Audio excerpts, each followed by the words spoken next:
You searched how to create Notion pages from forms using Zapier. This is exactly that. Let's get your first automation running. Open a new tab and head to zapier.com. If you're not already signed in, enter your email and password. I'm already logged in, so my dashboard loads right up. Once the main dashboard appears, look at the top left corner for the big orange Create button. Click Create, then select Zaps from the dropdown. The Zap editor opens with a blank trigger step waiting for you. Click that trigger step so it highlights. A search box appears right inside it. Type Google Forms and select it from the list.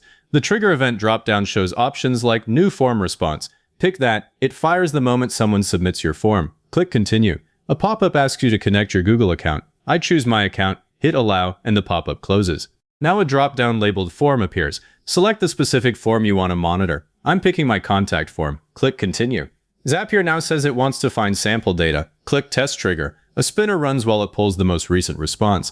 If yours comes back empty with a message that no data was found, open your form in another tab, submit a quick dummy entry with real-looking info, then come back and click Test Trigger again.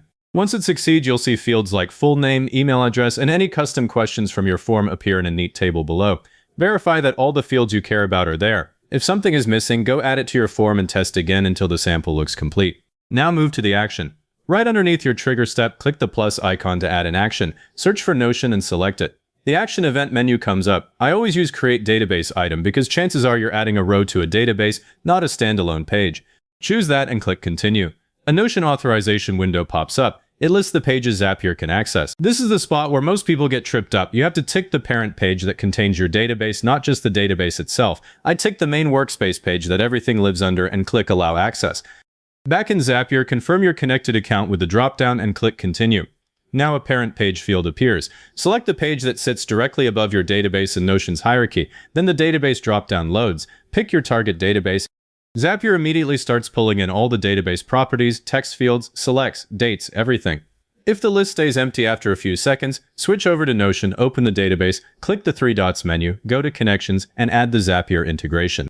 That gives it permission to read the property structure. Come back to Zapier, hit Refresh Fields, and the properties will appear.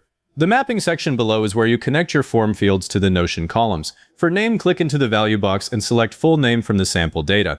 For email, pick email address. Do the same for phone, company, or whatever custom properties your database uses. If a property doesn't have a matching form field, you can skip it entirely or type in a fixed value.